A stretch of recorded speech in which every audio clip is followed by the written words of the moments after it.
A woman loses her $850,000 house because of a $400 bill Get the fuck out of here. from the HOA. She said, I thought this was a joke. Put it up full max.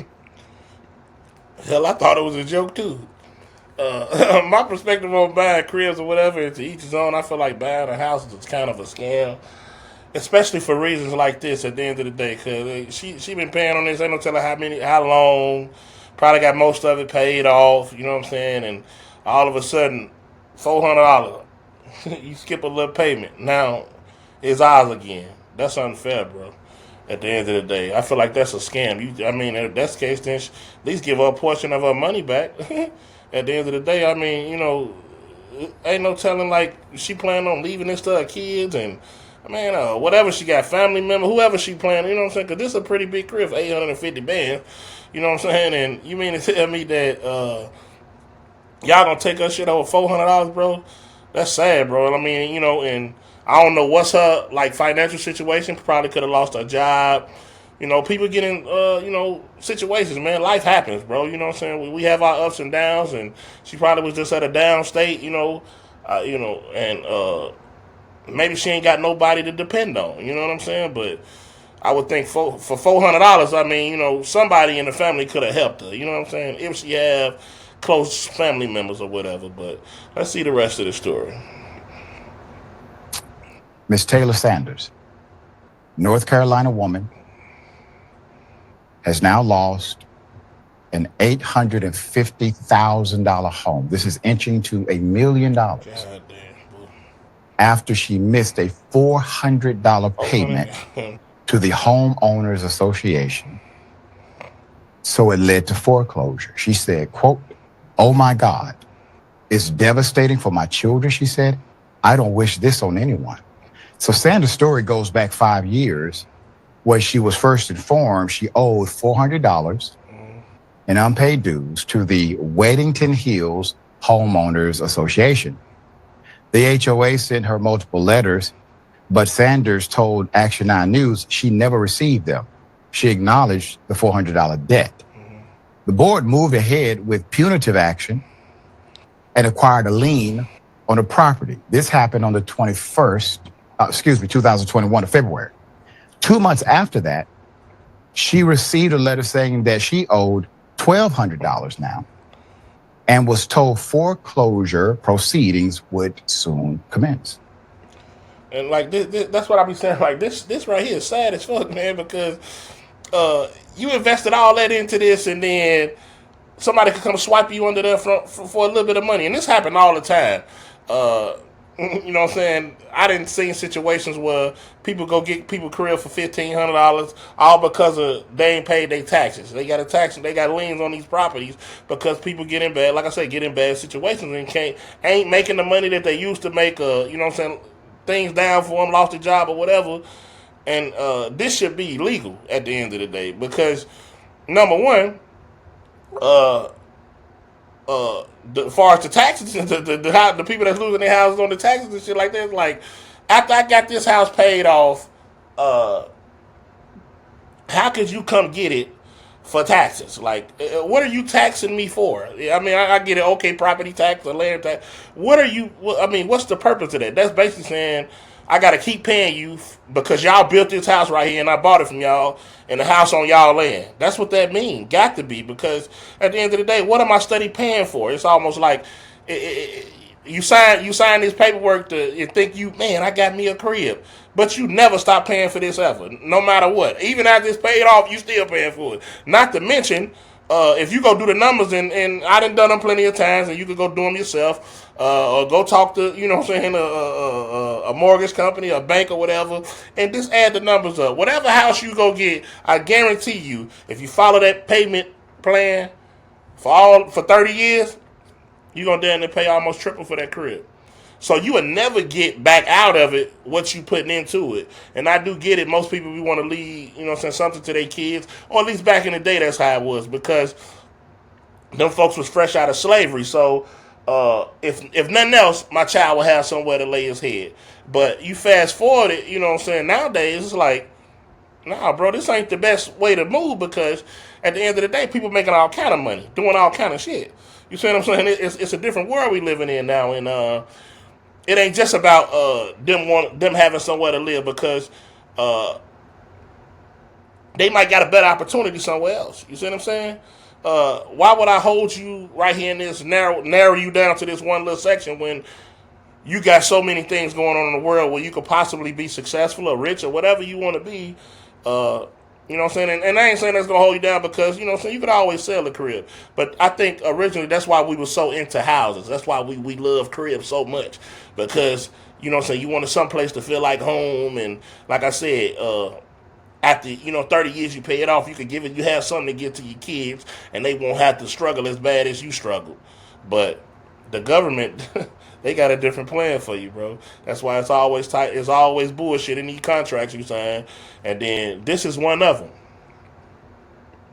Quote, I thought it was a joke, Sanders told the station. It wasn't. And soon, Sanders would lose her 3,300 square foot home. It was sold according to county records for $49,000. That's bullshit, man. You a $850,000 house, 3,300 square foot, got sold for 50 bands. Come on, bro. This woman lost all that money she invested in this shit. That's fucked up, bro. Real talk. But the indignity didn't stop there. 5 months later, the new owner flipped Sanders' home for $850,000 even. Wow. The Weddington Hills HOA. Wow. Now see that? Now somebody that came in, stripped her from abundance, and flipped it. Now he borderline rich off something she. Man, that's crazy, man. Boy, I'd be so goddamn mad right now. And I feel for her, man. And I don't know if she homeless or not, because we ain't got to the rest of the video or whatever. But I feel for, you know what I'm saying, man. This got to be devastating. Plus, you got kids and stuff, man. Come on, bro. Man, America need to switch some shit up, bro. Like real talk. They. It's almost like they infatuated with fucking the American people over. Cause that's all this is right here. This is insane. 400, like you can't even make this make sense. Under no way, form, or fashion, bro.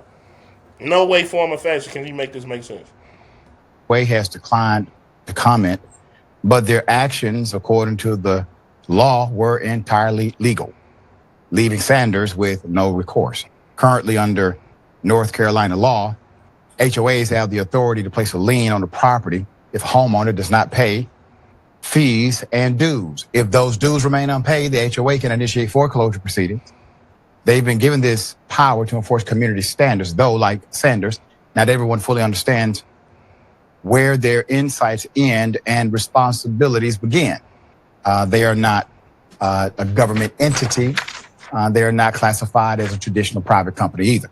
An HOA can foreclose if fines unpaid, but usually the goal is to resolve the issue with the homeowner, not a victim. North Carolina. See what I'm saying? See what that said right there? The goal is to resolve the issues with the homeowner and not evict them. What happened in this case, bro? Didn't look like they tried to solve nothing. $400 ain't need that much money. Look to me like y'all this. You talk good, put all this shit on paper like, oh yeah, man, we all for the. But this right here show you like, man, y'all straight played this woman, bro. Y'all straight played her. Legislators are considering a bill that will give homeowners increased rights. The new law would require a homeowner's board to meet certain criteria before obtaining a lien on a property. This is one of the saddest stories of homeowners' rights. 99% of individuals in America will make their largest investment in their property, whatever their property may be, where they live, their domicile. That will be the single biggest investment you will likely make. And since it's likely the single biggest investment, you should have significant rights to that property. And like he's saying, it's an investment. And I know, different people got different versions of investments or whatever. I don't really personally feel like a house is an investment because you don't really make money off a house or whatever unless you buy it, rent it out or whatever. Maybe it can become that or whatever. I look at an investment like It's something that you put your money in and then you draw money out over a period of time. You see what I'm saying? The house kind of, I ain't gonna say depreciate, but it does. But you got so much in interest to the point where before you start making money, you might be well into the home 10, 20 years. You know what I'm saying? And if you keep it 30 years, you'll never make nothing off of it. You know what I'm saying? And you got them people that try to, oh man, I'm gonna pay mine off in half the time. You can't beat these people's system, bro. Whoever came up with this system, they was a genius. I ain't gonna lie to you. They sat back and studied these numbers to the T, and they will not lose with it. You know what I'm saying? So the best thing you could do is play their program. You know what I'm saying? If they gonna be, because look at investments like this. If you using your credit, you putting your name on the line, and I do understand everybody need a place to live, but if you putting your social security number, basically your credit and all that shit on the line, you need to be generating money too. Look at it like that. Anytime you use your credit score, whatever you want to call it, but anytime you use that, that means you need to be getting paid because you're using your credit. Because somebody's getting paid off you the moment you use it, whether it's buying a car, a house, or whatever. And guess what? Most of the time, you don't generate nothing back. There's always something going out. That's not considered investments. So, but back to the story. Significant rights. And an HOA that had nothing to do with qualifying you for the home, had nothing to do with the financing required, had nothing to do with your payments or your job or the hard work, sweat and tears you put into making sure you could pay that mortgage every month. Nothing to do with this. Can all of a sudden steal your property because of a $400 bill. And they're not required to prove that they sent you the letter. That's another dynamic. They're not required to prove it. They're simply required to note they did. All right, dear brother, thoughts here. Thought is, who was running this HOA? Don Corleone?